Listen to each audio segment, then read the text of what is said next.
This is a Glendale Library Arts and Culture program created for and featuring teens, edited and hosted by the Teen Library staff. This episode is part of Glendale Library Arts and Cultures and the Southern California Library Cooperative's Be the Change series, which focuses on inclusion, diversity, equity, and anti-racism. Be the Change events will build collective understanding of systematic racism, elevate the voices and stories of Black, Indigenous, and people of color, and inspire our community to be the change. As part of Native American Heritage Month in early November, Glendale Library Arts and Culture will host various programs. On November 30th at 6:30 p.m., author David Heska Wyden will discuss his new novel, Winter Counts. Register for the event at www.glac.info/BeTheChange. Hi everyone, it's Melissa. And Desiree.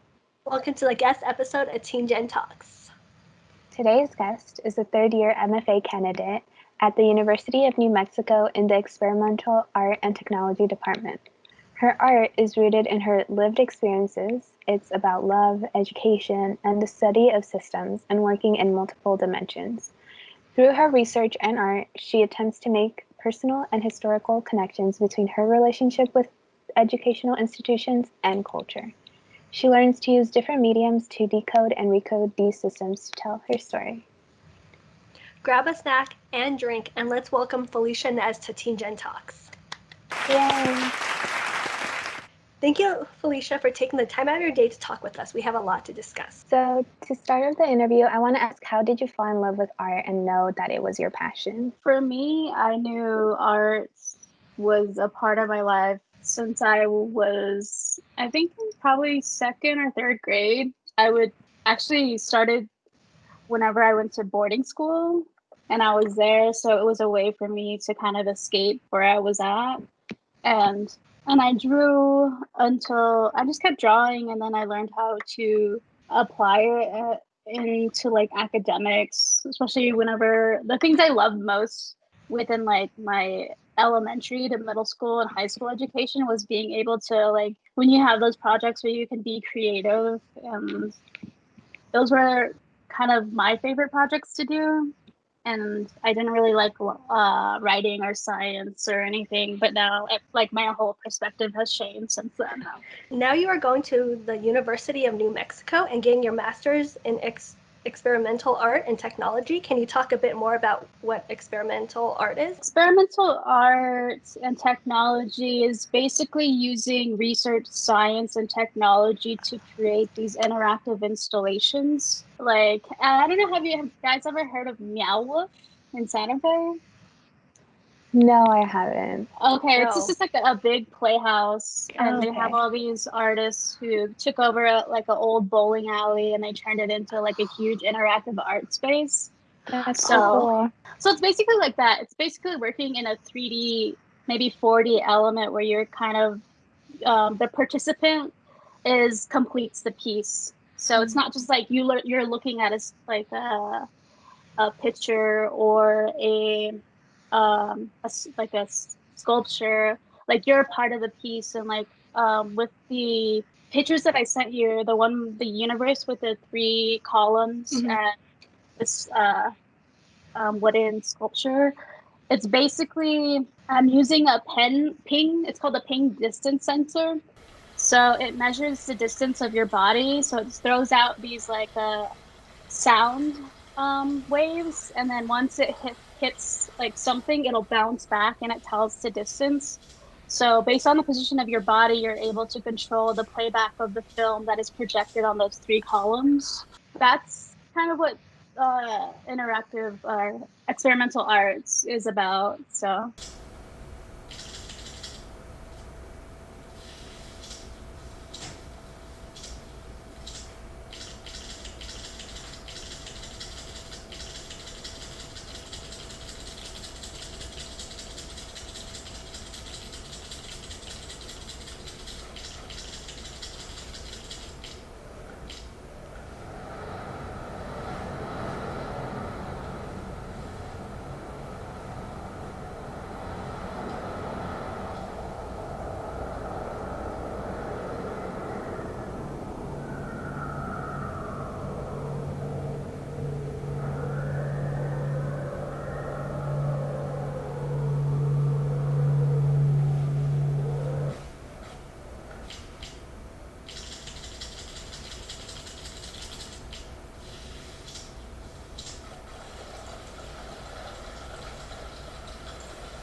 And I guess what drew you into this, like, you know, having like that 4D aspect to it instead of, you know, that traditional just, you know, like a painting or something?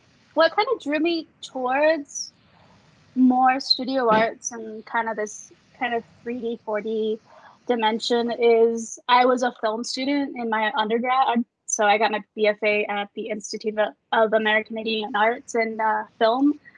And I went there also for their writing program. But then I just kind of fell out of love with film because it was just kind of you're kind of telling the same story over and over, and you're using the same Hollywood structure, and you really can't move away from that, especially if you're trying to sell your script or get it made. So I kind of didn't like that aspect of I can't get away from the structure as much as I wanted to, and there was like no you can be only creative but not like as much with your writing.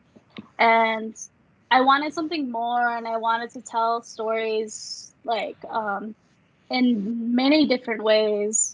That's why I transferred to UNM in this experimental arts program, because it gave me the freedom to kind of play and do whatever I want and experiment with different things. Because I sent you guys also the clay sculptures that I've made, and I'm playing a lot with clay. And yeah, just kind of just making whatever I feel like, but also like doing a lot of research and work behind it.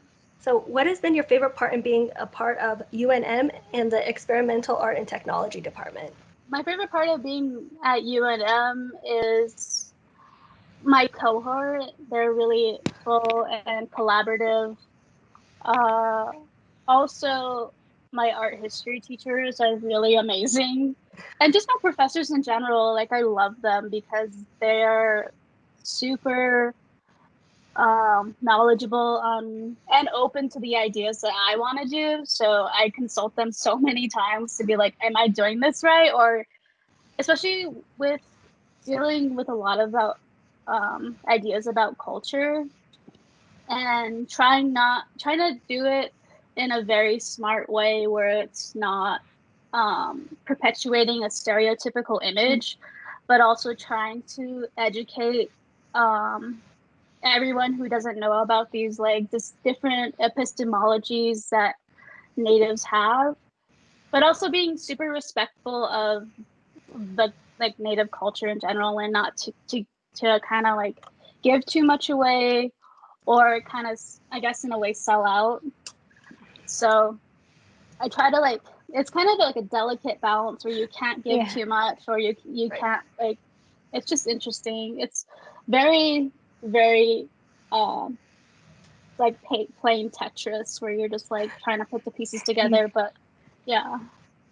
You did mention some of the photos that you sent us, but if you could explain a little bit more about the other photos that you sent us. So for that clay sculpture, this is my first attempt at making making with clay as a material. Mm-hmm. And the reason that I made this piece was it's called Consumption. And the basic idea about it was when you have clay and it's too wet, you put it in a little arch so you have more surface area for it to dry out. Because if you can't like work with clay because it's too sticky and it won't like form. It has to be like pretty like moisturized to the point where you can play with it or form it. So with this sculpture, I put all these wedges kind of on top of each other, and then I realized it kind of looked like some type of serpent or some type of entity kind of consuming itself and going into itself. So the interesting about this piece was that was the whole idea that I had like behind it. And so whenever you let the clay dry and then you put it in the kiln, so I bisque fired it. And the thing about clay, if you don't, it's really finicky, so it can explode when it's being fired. So it exploded. So that's why there's so many different things happening, and it's not like a complete piece. And the entire thing is ironic because it's about something consuming itself, and it exploded, it destroyed itself. So that was a really interesting piece. Also, another interesting thing about that was, like I said, it was my first time kind of working with clay as a material. And as a Navajo, a lot of potters, like historically, really didn't get to experiment with clay, like sculpturally. And we had always make these clay pots for utilitarian use, for like cooking and storing things. And to be able to use this material as sculpturally is something that is entirely new. And then for me, myself, because I'm not a traditional like potter or grew up traditionally, that I kind of had my moments where I was like, should I be like like kind of working with this traditional material? Because we actually go out and harvest the clay out in these different places, and you kind of clean the clay because like there's clay everywhere. You just gotta like know how to look for it. So that was that piece. So for the wall of it's called the wall of impossibility. For this piece, it's an interesting story. This is a story of last year. I was diagnosed with DCIS, which is ductal carcinoma in situ, and it's a stage 0 non-invasive breast cancer.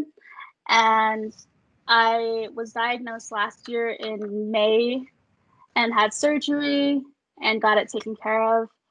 And then I had an internship that summer at the National Museum of the American Indian. And so I went to DC, and then I had to do 5 weeks of radiation therapy. So while in that time and in that place in DC, I was alone and I didn't really have a support system. So the one thing that I turned to that helped me kind of cope with everything was writing. And I wrote this as diary pages. And it was interesting because as I kept writing it, I realized that it could be formed into a coherent narrative, like in creative nonfiction piece. Mm-hmm. So when I came back from DC, I didn't have anything. Well, after like radiation therapy, you kind of have fatigue for like a few weeks after, and that's one of the main symptoms of it. And with this piece, I took my writing and I kept writing it and rewriting it and working with it and editing it. So, and I wanted it to make it into a graphic novel or a graphic piece.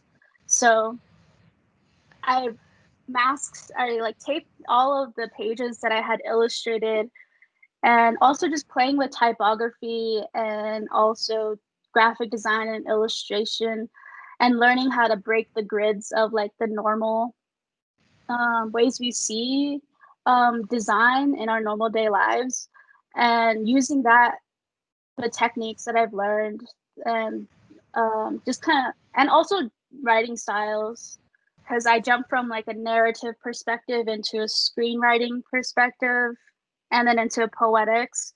So I'm playing with writing too. So I'm using all the things that I know how to like learn since like childhood, and all these different techniques to like create this story, or like a visual, my interpretation of the story. So that's what that wall of impossibility is. And it's called that because I didn't know exactly what I was going to do with it, and I didn't know exactly what it was going to be. And the one thing that I kind of struggled with last year was, not only did I not know what to make in terms of sculpture, because my head was in a different place. I had like moved on into a different like kind of perspective. So that was like the one thing that I was focusing on. and that goes into the steel cut pieces. So I was in the process last spring of making a light box to replicate the scene of the radiation section of my story, of like going into the bottom of the Georgetown MedStar radiation center, and then going into that room where that radiation machine was, and it's dim and it's cold and there's very little light. So I wanted to create that sensation or that scene of having a dark room and a light box there. And when I was doing radiation, I would count for some reason, because that's where my brain went. So I would count and I would lose track, but also implementing the same design aspects, and like, because I'm really into design, and just using the same techniques as the illustrated graphic novel. So that's kind of that piece. Throughout your experience in the field of art, what is something that you have learned that has stuck with you? I feel like the thing that has stuck with me, that I tried to keep in terms of my art, is just an honesty. I've learned through my writing that the people who have been able to like read the writing, the feedback that I get is like the honesty and the vulnerability that it comes through the writing. And I feel that I think just being honest and like not having to put up so many different walls to protect yourself, and also just like change is constant. So the idea of things being absolute or things being fact is kind of always changing, especially like nowadays with the whole pandemic. Like nothing is set in stone, and you kind of have to go with the flow of things. And this is like, basically what this story was about. And going back to my the first piece that I talked about the screens and the interactive piece, the whole ideology behind that is the idea of transference, the ability to go through different worlds and the multi-dimensions of worlds in time and space. So a lot of different tribes believe in the idea of being able to transfer from the underworld, which is the water world, to the terrestrial, to the earth world, and then into the sky world. Through the design of the bottom piece on the floor, you'll see the different like staircase design with the stars or the crosses that can be interpreted as stars. You kind of get to walk and transfer through these different dimensions or these different worlds. And then, like I said, with my writing, it was a way for me, like how I came back from DC and my perspective changed, meaning I transferred into a new space and a new mindset. And then again, we're transferred into this new like pandemic world where we're just kind of figuring things out. So speaking about the pandemic, how has that impacted your art? Has it impacted it in any way? Yeah, it was terrible last semester because I was in the middle of making the light box, and I was taking a sculpture class where I was excited to make these new different things, and I was like working with clay. But yeah, not having a studio space or a place to go to really sucked. And it was hard to be productive in this like room that I'm in, and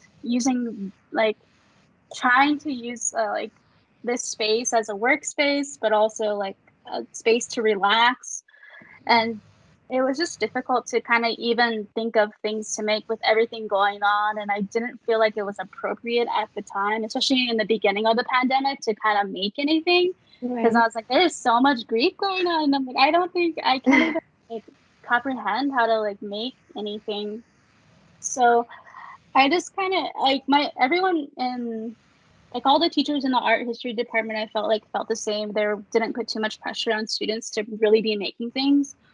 Even me as a teacher, for my students, I kind of just told them, you know what, try your best, make what you can and turn it in.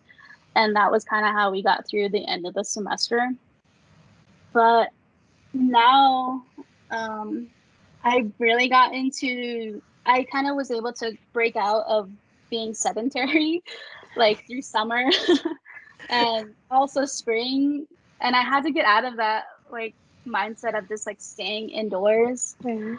Yeah. So I just started running. I started running for like 15 minutes, and like that's turning into like an hour and a half.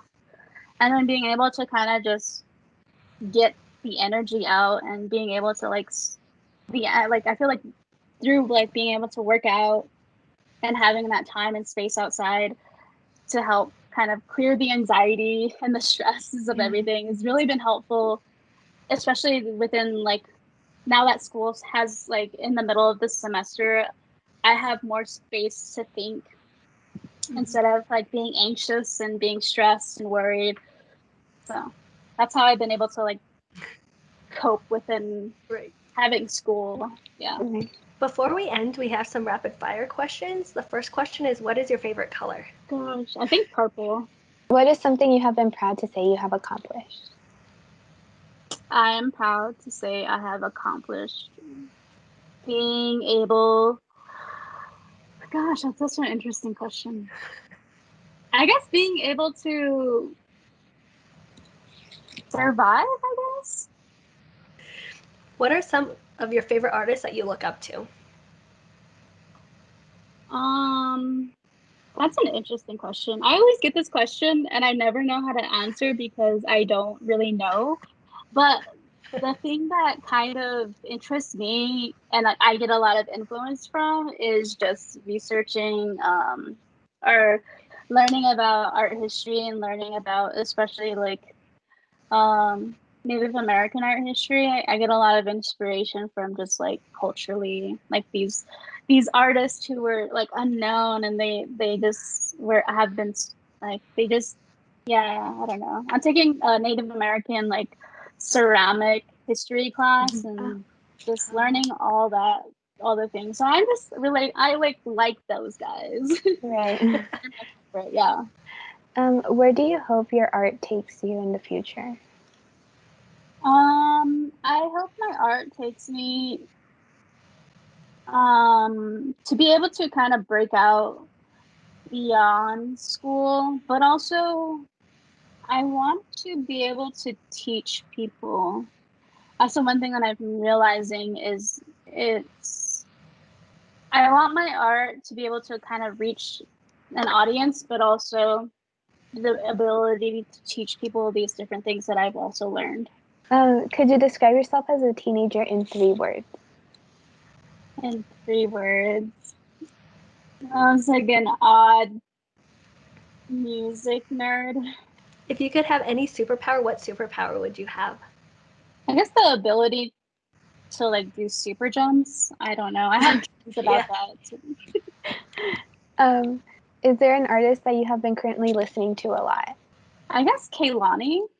Oh my god, yes. Love her music. What is a book that you have recently read or that you are currently reading that you would recommend? I don't really have a book that I'm currently reading because I have so many readings from just classes. But I am kind of listening to this audiobook called The Carnivore Code. It's basically about the idea of going back into an ancestral diet. So basically just eating animal products. It's a radical idea, but I don't know, it's interesting. Thank you so much, Felicia. We learned a lot about you. Thank you for taking the time out of your day to talk with us. Can you let everyone at home know about any upcoming projects and where they can connect with you? People can connect with me on my Instagram. It's just my name, Felicia Nez. Also through my website.